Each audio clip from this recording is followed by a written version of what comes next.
Hello everyone, welcome to my channel. मैं हूं प्रतीक्षा और आज हम बात करने वाले हैं movie Miss Peregrine's Home for Peculiar Children. ये मूवी है कुछ खास अनोखी ताकतें लिए बच्चों के साथ में जो कि रहते हैं एक टाइम लूप में। ये मूवी लिए हुए है खूब सारा adventure, time travel, magic, thrill and इसी के साथ ही आपके एंटरटेनमेंट का पूरा जिम्मा लेती है। ये मूवी बेस्ड है एक नॉवेल पे। कहानी की शुरुआत होती है एक लड़के के साथ में जिसे कुछ बच्चे बुली करते हैं। ये बच्चा बाकियों बच्चों जैसा नहीं होता है, कहीं कुछ सहमा हुआ होता है। उसके साथ उसकी कलीग शेली जो कि घर को रिटर्न हो रहे होते हैं। तभी हम देखते हैं जैकब के पास एक फोन आता है जो कि होता है उसके ग्रैंडपा मिस्टर एब। उसके दादाजी उसे घर आने के लिए मना करते हैं। जेकब को लगता है उम्र के साथ उनके ये बर्ताव बदलते जा रहे हैं, लेकिन फिर भी जेकब को कहीं ना कहीं कुछ गलत लगता है। जेकब और उसकी कलीग उसके ग्रैंडपा के घर पहुंचते हैं। जेकब की कलीग उसे कहती है कि अगर तुम्हें घर में कुछ भी गलत लगे तो तुम मुझे आवाज देना। जेकब जैसे ही अपने घर में पहुंचता है वो वहाँ देखता है कि सब कुछ अस्त व्यस्त पड़ा है,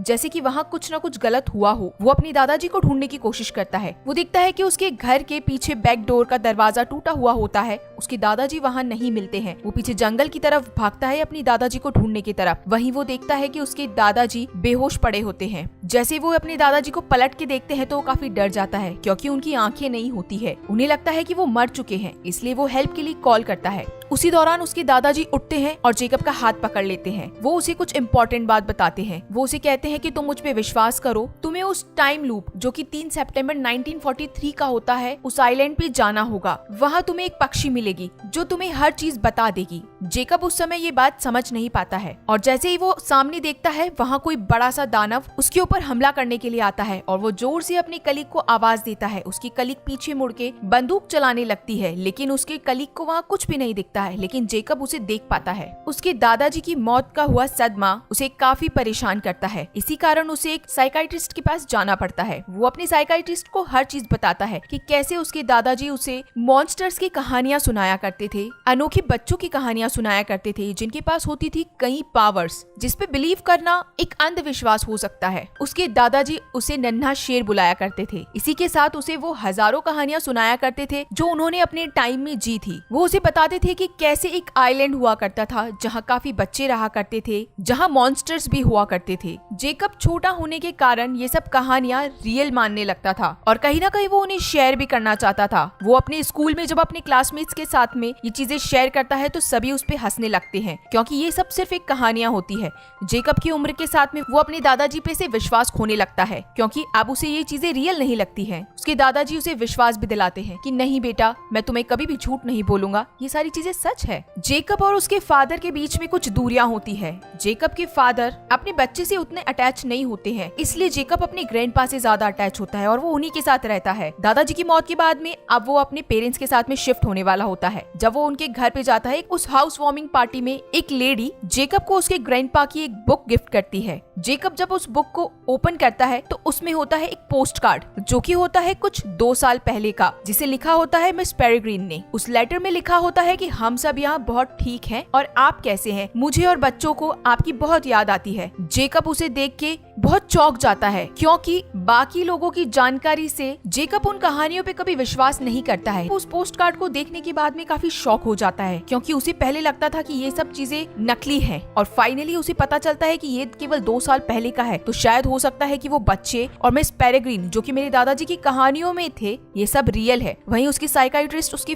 पेरेंट्स को और जेकब को उसे कहीं बाहर ले जाने का एडवाइस करते हैं। उसके पेरेंट्स साइकाइट्रिस्ट के कहने पे जेकब के लिए मान जाते हैं। जेकब भी वहां जाने के लिए काफी एक्साइटेड होता है क्योंकि उसे भी जानना होता है कि उसके ग्रैंडपा आखिर उसके लिए क्या कहना चाहते थे और उनकी जाते समय भी उन्होंने कुछ बताया था। फाइनली जेकब अपने पेरेंट्स को उस आइलैंड पे जाने के लिए मना ही लेते हैं। जेकब के फादर एक ऑथर होते हैं जो कि पक्षियों पे बुक्स लिखा करते थे, तो उनके लिए वो जगह जाना इतना भी बेकार नहीं रहेगा। वो आइलैंड कुछ खास बड़ा तो नहीं होता है, लेकिन वहाँ एक होटल होता है जहाँ वो ठहर सकते थे। जेकब के फादर और जेकब उस होटल में जाते हैं। उस जगह रहने के बाद में जेकब को अब उस बाल ग्रह को ढूंढना होता है कि जहाँ वो रहा करते थे। उस होटल वाले लोगों ने उन्हें कहा होता है कि अब वो जगह पूरी तरीके से खत्म हो चुकी है। कारण जानने के बाद पता चलता है कि 1943 में हुए वॉर के कारण जर्मनी जर्मनी के लोगों ने उस जगह को उड़ा दिया था। वहाँ अब किसी का कोई नामो निशान नहीं है। फिर भी जेकब उस जगह पे एक बार जरूर जाना चाहता था। जेकब पहुंच जाता है उस बाल ग्रह में, जहाँ वो देखता है एक खंडर जो कि पूरी तरीके से तबाह हो चुका होता है, लेकिन वो जगह उसे बिल्कुल हूबहू वैसी ही लगती है जैसे उसके ग्रैंडपा उसे कहानियों में बताया करते थे। देखते ही देखते उसे एक परछाई दिखती है। वो परछाई होती है एमा की, और उसके बाद उसे दिखने लगते हैं कई और बच्चे। उसे लगता है कि ये सब भूत है। वो बच्चे दिखने के कारण उसे डर लगता है। उस डर के मारे वो वहाँ से भागने लगता है। भागते भागते वो जाके गिर जाता है और बेहोश हो जाता है। बेहोशी से उठने के बाद वो देखता है उसके सामने वही बच्चे खड़े होते हैं। वो उनसे कहता है, क्या मैं मर चुका हूँ या तुम मर चुके हो? वो सभी बच्चे उन्हें कहते हैं कि कोई भी यहाँ नहीं मरा है, हमें मिस पेरेग्रीन ने बताया था कि तुम यहाँ आ चुके हो। वो उसे अपने टाइम लूप में ले जाने की कोशिश करते हैं। जेकब को इस पे किसी भी तरीके का बिलीव नहीं होता है और वो वहाँ से भाग के पीछे आने लगता है, लेकिन वो कहीं ना कहीं उस लूप में एंटर कर चुका होता है। जब वो वहाँ से रिटर्न आता है तो अपने होटल की तरफ भागता है, जो कि अब जा चुका होता है 1943 में, जो कि अब एक बार था। उसे वहाँ सभी कहते हैं कि तुम कौन हो, और सभी उसको मारने के लिए वहाँ पे दौड़ते हैं, क्योंकि अब ये 2016 नहीं था और वहाँ जेकब को कोई भी नहीं जानता था। उसी समय पे आ जाते हैं वही अनोखे जादुई बच्चे और जेकब को वहाँ से बचा लेते हैं। जाते जाते वो उस बार का तहस नहस कर देते हैं, उसे जला देते हैं और उसे वहाँ से भगा लेते हैं। तब वो उन बाकी बच्चों से कहता है कि क्या मुझ में भी अनोखी पावर्स हैं? क्या ये सब मैंने किया है वहाँ पे तबाही? तभी वहाँ से एक अदृश्य बच्चा बोलता है कि नहीं, ये सब मैंने किया है, क्योंकि उस बच्चे को कोई भी देख नहीं सकता था जब तक वो कोई कपड़े ना पहने। वो सभी बच्चे जेकब को उसी बाल ग्रह में ले आता है। जेकब देखता है कि वो बाल ग्रह बिल्कुल सही सलामत है, वही हरा भरा है, एकदम घर की जैसा। वहाँ मिस पेरेग्रीन उसका वेलकम करती है। तब जेकब को ये सब विश्वास होता है कि ये सब चीजें रियल है। आखिर वो उन सब से मिल पा रहा है जिसे ग्रैंडपा ने उसे डिस्क्राइब किया था। वहाँ मिस पेरेग्रीन अपनी बाकी बच्चों से जेकब को मिलवाती है, जिसमें कई खूबियां होती है। वहाँ पे होती है एक ऐसी लड़की जो कि हवाओं से बातें करती है, हवाओं से भी हल्की होती है, इसी कारण उसे लोहे के शूज पहनने पड़ते हैं। एक बच्ची जिसके सुनहरे बाल होते हैं और उसमें होती है आग की शक्ति, जो किसी भी चीज को गर्म कर सकती है, जला सकती है। वहाँ पे होता है एक लड़का जो किसी भी निर्जीव चीज में अपना बनाया दिल डाल के उसे जिंदा कर सकता है। एक बच्ची जो कि किसी भी पौधे को ग्रो कर सकती है। एक बच्ची जो कि अपने से 10 गुना वजन उठा सकती है। एक बच्चा जो कि अपने पेट में रखता है कई सारी मधुमक्खियाँ। एक बच्चा जो कि अपना फ्यूचर देख सकता है, साथ ही साथ अपने सपनों को भी पर्दे पे उतार सकता है। 2 बच्चे ट्विंस जो कि नकाब पहने रहते हैं। आखिर उनकी क्या हो सकती है खास पावर, इस पे हम जरूर बात करेंगे। ये सभी बच्चे रहते हैं बाल ग्रह में और इन सब की गार्डियन होती है मिस पेरेग्रीन, जो इन बच्चों की देखभाल करती है और उनके साथ रहती है, टाइम लूप बनाती है ताकि ये बच्चे सुरक्षित रह सके बाकी दुनिया से। अब जेकब को अपनी दुनिया में वापस जाना होता है। सभी बच्चे उससे कहते हैं कि नहीं, तुम मत जाओ, तुम हमारे साथ ही रहो, लेकिन जेकब को जाना तो होता ही है। तब वो उससे रिक्वेस्ट करते हैं कि एक काम करो, तुम हमारे साथ टाइम लूप देख के जाओ, ये काफी मजेदार होता है। सभी बच्चे मिस पेरेग्रीन के साथ घर के बाहर आते हैं। वहीं हम देखते हैं तेज बारिश शुरू हो जाती है और ऊपर से जर्मनी के प्लेन निकलने शुरू हो जाते हैं। वहीं हम देखते हैं एक बड़ा सा बॉम्ब जो कि घर पे आके गिरने ही वाला होता है कि मिस पेरेग्रीन के पास एक वॉच होती है और वो टाइम को रोक देती है। टाइम को रोकते ही वो टाइम पीछे करती है और वो पहुंच जाते हैं पिछले 24 घंटे पहले। एक तरीके से ये एक टाइम लूप होता है और इसी तरीके से वो समय पीछे करके एक दिन को पिछले कई सदियों से जी रहे होते हैं। इसी कारण ना तो उनकी उम्र बढ़ती है और ना ही वो आज के समय में एंटर कर पाते हैं। इस तरीके से हम देखते हैं कि यहाँ पे 2 टाइम लूप हैं, यानी कि एक प्रेजेंट जिसमें सभी जी रहे हैं और एक दूसरा 3 सितंबर 1943। अब जेकब अपनी दुनिया में वापस आ जाता है, यानी कि प्रेजेंट में 2016 में। जेकब वहाँ से जाते जाते एक लेटर उठा लेता है। अपने घर जाने के बाद उसे वो रीड करता है। वो लेटर होता है आगाह करने के लिए कि बैरन, यानी कि हमारे कहानी का विलन, लूप ढूंढ चुका है। यही मैं आपको एक इम्पोर्टेंट चीज और बताना चाहती हूँ। इन लूप्स को बनाने के लिए होती है इमरीन्स। ये इमरीन्स पूरे देश में बहुत सारे हैं, जो कि इन अनोखे बच्चों के साथ में रहती है, उन अनोखे बच्चों की देखभाल करती है और टाइम लूप्स बनाती जाती है। उस लेटर में यही आगाह करने के लिए लिखा होता है कि बैरन ने उस लूप का पता कर लिया है और वो अब जल्द से जल्द मिस पेरेग्रीन के ऊपर भी हमला कर सकता है और उसे अब जल्द से जल्द एक नया टाइम लूप बनाना होगा। नहीं तो बैरन को अगर उस ठिकाने का पता चल गया तो वो उन बच्चों का भी खात्मा कर देगा। वही खत लेके वो मिस पेरेग्रीन के पास में वापस आता है। मिस पेरेग्रीन उसे डांटती है कि तुम्हें ये नहीं पढ़ना चाहिए था। उसके बाद एमा उसे अपने साथ ले जाती है उस बड़े सुंदर तालाब में घुमाने के लिए। वहाँ वो उसे लेके जाती है बड़े से तालाब के समुद्र में रखे एक बहुत बड़े जहाज के बीच। जो कि कई सदियों पुराना है, जिसमें अब केवल और केवल स्केलेटन बाकी है। एमा जेकब को एक बॉक्स दिखाती है जो कि उसके ग्रैंडपा एव का होता है। साथ ही में उसे एक मैप भी मिलता है। एमा अब उसे दिखाती है कि तुम्हारे पास में भी पावर्स हैं, क्योंकि बिना पावर के कोई भी इस लूप को पार नहीं कर सकता है। तब उसे वो दिखाती है कि कैसे मिस पेरेग्रीन हम सब की देखभाल करती है। वहाँ वो देखता है कि दूर से आता हुआ एक मॉन्स्टर उनके ऊपर हमला करने ही वाला होता है और मिस पेरेग्रीन उसे मार गिराती है। तब एव उसे कहती है कि क्या तुम इस मॉन्स्टर को देख पा रहे हो? जेकब कहता है बिल्कुल हाँ, और ईव कहती है कि नहीं, हम इसे नहीं देख पाते हैं, यही तुम्हारी ताकत है और यही तुम्हारी ग्रैंडपा यानी कि एव भी यही करता था। और वो उसे ले जाती है मिस पेरेग्रीन के पास में। मिस पेरेग्रीन उसे बताती है कि ये हमें बहुत समय पहले से ही मालूम था कि तुम्हारी पास में भी इस चीज की पावर है, लेकिन तुम्हारी ग्रैंडपा ने डिसाइड किया था कि तुम एक मामूली बच्चे की तरह ही जीवन निकालो, और ऐसा ही तुमने किया। वो तुम्हें ये सब तुम्हारे 18वें जन्मदिन पे बताने वाले थे। तब मिस पेरेग्रीन जेकब को एक बुक दिखाती है अपने इतिहास की। तब वो बताती है कि हम सब पहले बहुत खुशहाल जिंदगी जीते थे, लेकिन हम में से ही कुछ लोग जो कि इमॉर्टल होना चाहते थे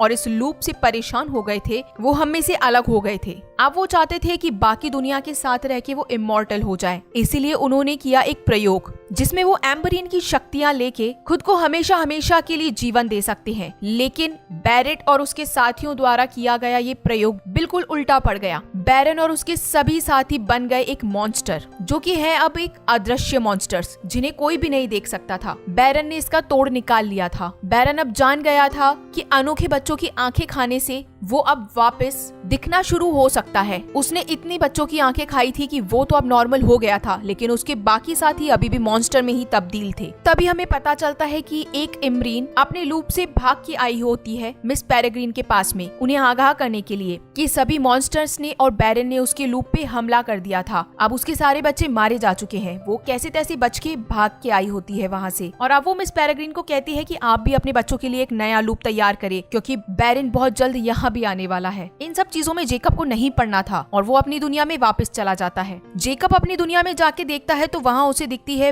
बहुत सारी भेड़ें जिनकी आंखें निकली होती है। साथ ही साथ वो देखता है उस होटल का मालिक जो कि बहुत ही बुरी तरीके से मरा हुआ होता है और बिल्कुल हूबहू अपनी ग्रैंडपा जैसा दिखता है, क्योंकि उनकी भी आंखें नहीं होती है। तब वो जान जाता है कि बैरन भी अब आ चुका है। यही चीज वो बताने के लिए मिस पेरेग्रीन के पास में जाता है। वहाँ भागते भागते वो जैसे ही लूप में एंटर करता है कि पीछे पीछे एक आदमी और एंटर कर जाता है। जब वो उस आदमी को देख पाता है तो जेकब कहता है कि तुम मामूली नहीं हो, क्या तुम भी पेक्यूलर हो, क्या तुम में भी कोई खूबी है? तब वो आदमी अपना असली चेहरा दिखाता है और वो और कोई नहीं, उसकी साइकाइट्रिस्ट होती है। और वो साइकाइट्रिस्ट भी जब अपना चेहरा बदलती है तब पता चलता है कि वो और कोई नहीं बैरन है। बैरन को पता लगाना होता है मिस पेरेग्रीन का पता, जो कि जेकब के पीछे पीछे जाके वो पता लगा ही लेता है। बैरन जेकब को लेके पहुंचता है मिस पेरेग्रीन के घर पे और वहाँ वो मिस पेरेग्रीन को बंदी बनने के लिए कहता है। अब यहाँ एक बात है जो मैं आपको बताना चाहती हूँ। बाकी सभी मॉन्स्टर्स को बैरन करना चाहता था नॉर्मल, जिसके लिए अब वो एक और प्रयोग करना चाहता था, जिस प्रयोग के लिए वो एमरिन्स का यूज करना चाहता था। और एमरिन एक नहीं, कहीं ज्यादा एमरिन्स उसे चाहिए होती है। उसी एमरिन्स के लिए वो मिस पेरेग्रीन को भी पकड़ना चाहता था। वहाँ वो मिस पेरेग्रीन को ही लेने के लिए आया होता है। मिस पेरेग्रीन अपने बच्चों को अलविदा कहती है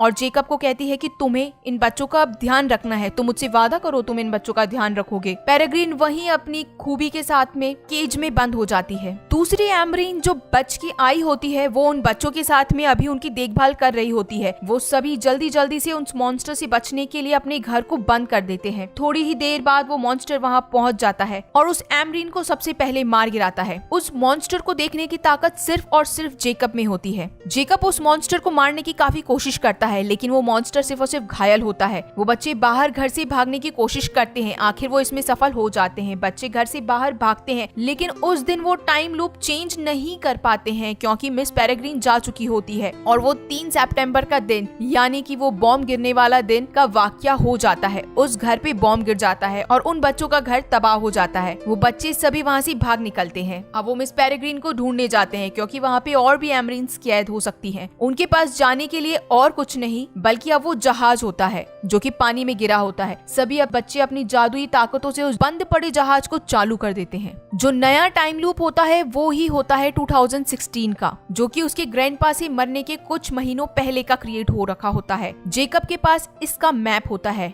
जिसमें सभी टाइम लूप के टाइम और जगह लिखी होती है। बैरन अपने बाकी साथियों के साथ में उस हॉल में बैठा होता है जहां वो एक्सपेरिमेंट करने वाला होता है। वो जगह होती है ब्लैक पूल। जेकब बाकी बचे बच्चों के साथ में एक प्लान करता है कि अब हमें एमरीन्स को छुड़ाना है और इस बैरन को खत्म करना है। तब एमा हवा में उड़ के बैरन को बोलती है कि तुम ये सारे के सारे मॉन्स्टर मेरे पीछे भेजो, नहीं तो मैं ऑलरेडी एक मॉन्स्टर को मार के आ चुकी हूँ और मैं तुम लोगों को भी मार दूंगी। बैरन इस पे बिल्कुल भी बिलीव नहीं करता है और वैसे मजाक में उड़ा देता है कि आखिर ये बच्चे करेंगे भी तो क्या करेंगे। तभी वो सारे अपने साथियों को उनके पीछे भेजता है। वहाँ हम देखते हैं इस कहानी की सबसे शानदार और थ्रिलिंग वाली फाइट, जो कि होती है स्केलेटन्स और बड़े बड़े मॉन्स्टर्स के बीच में। वो अदृश्य मॉन्स्टर्स जो कि किसी को भी दिखाई नहीं देते हैं, उन बच्चों ने प्लानिंग बनाई होती है कि सबसे पहले हम उन पे बर्फ फेंकेंगे, फिर कैंडीज फेंकेंगे ताकि वो सबसे पहले विजिबल हो पाए। एक बच्चा जिसके पास ताकत थी कि वो मरे हुए को जिंदा कर सकता है, वो उन सभी स्केलेटन जो कि जहाज में होते हैं उन सबको जिंदा करके एक स्केलेटन फौज बना देता है। वो सभी फौज उन मॉन्स्टर्स पे कर देती है जोरदार हमला और मॉन्स्टर्स को एक के बाद एक मार गिराती है। अब वो बच्चे पहुंचते हैं बैरन के पास में। कहीं ना कहीं बच्चे यहाँ पे हमें कमजोर पड़ते हुए दिखाई देते हैं उस फाइट के दौरान, लेकिन आखिरकार अपनी जादुई ताकतों से वो बच्चे उन सभी बैरन के साथियों को मार गिराते हैं।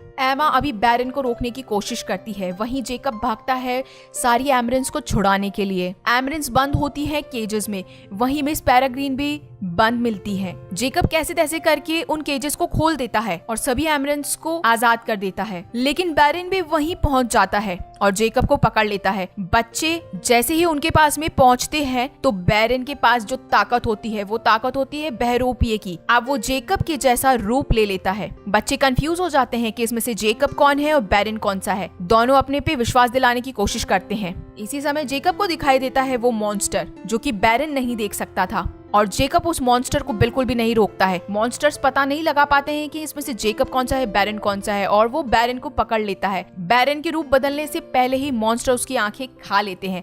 बैरन का यहाँ हो जाता है खात्मा। उसी समय जेकब उठाता है हथियार और वो मॉन्स्टर को भी मार गिराता है। इस तरीके से एक एक करके सारे मॉन्स्टर्स खत्म हो चुके होते हैं। अब बच्चों को वापस अपने 1943 के लूप में जाना होता है, क्योंकि अभी वो 2016 के लूप में है। अगर वो यहाँ रह गए तो वो एक ही सेकंड में अपनी उम्र तब्दील कर देंगे और शायद वो मर भी सकते हैं। जेकब को उन्हें अलविदा कहना पड़ता है। एमा उसे कहती है कि नहीं, तुम यहीं रुको, यहाँ तुम्हारी ज्यादा जरूरत है, और वो उसे अलविदा कह के चली जाती है। जेकब अब रुका होता है 2016 में और सभी बच्चे चले जाते हैं 1943 में, क्योंकि अब उन्हें एक नए लूप की जरूरत होती है। जेकब अब उस समय होता है जहाँ वो कुछ महीने पहले अपनी ग्रैंडपा की मौत से पहले पहुंच चुका होता है। वो भागता है अपनी ग्रैंडपा के पास में, उनसे मिलता है और काफी खुश होता है और उन्हें वो सारी चीजें बताता है जो उसने अभी तक देखी थी। ग्रैंडपा उसे बोलते हैं कि तुम्हें यहाँ नहीं होना चाहिए था, तुम्हें उसके पास जरूर जाना चाहिए, वो तुम्हारा वेट कर रही होगी, यानी कि एमा। ग्रैंडपा जेकब को देते हैं पुराने समय के डॉलर्स जो कि उसके काम आने वाले हैं, क्योंकि उसे 1943 में जाने के लिए कहीं लूप से होके जाने की जरूरत पड़ेगी। जेकब के पास अपने ग्रैंडपा का मैप होता है। अब वो कई तरीके से टाइम ट्रेवल करता है, लेकिन उसे वो टाइम ट्रेवल करने के लिए 1 साल तक रुकना भी पड़ता है। उसके बाद होता है वो नेवी में भर्ती, तब जाके वो 1943 के एक लूप में पहुंच पाता है, उसी दिन जिस दिन एमा वहां से विजिट कर रही होती है। फाइनली जेकब एमा से मिल पाता है उसी बोट पे जहाँ से वो बच्चे अपने नए लूप में जा रहे होते हैं। हमें वहाँ दिखती है मिस पेरेग्रीन जो कि वापस अपने बच्चों के पास जाना चाहती है, उन्हें सुरक्षित रखने के लिए हमेशा हमेशा के लिए। यही कहानी हमारी खत्म होती है। इस कहानी में कई फैक्ट्स और भी थे, जैसे कि वो छोटे बच्चे जो कि हमेशा नकाब में रहते थे, उनकी पावर्स ये थी कि अगर वो किसी को भी देख ले तो वो पत्थर में तब्दील हो जाते हैं। यहाँ पे कई और छोटी छोटी चीजें हैं जो कि रह गई हैं। ये सभी चीजें नॉवेल में काफी अच्छी तरीके से डिस्क्राइब हैं। तो कैसी लगी है आप लोगों को ये कहानी जो कि भरी थी पूरे के पूरे टाइम ट्रेवल से और जादुई बच्चों से? आप मुझे जरूर बताइएगा कमेंट सेक्शन में। अगर आप लोगों को ये वीडियो पसंद आया है तो जरूर इसे लाइक करिएगा और मेरे चैनल को सब्सक्राइब करिएगा। Thank you so much for watching this video. मिलते हैं अगले वीडियो में।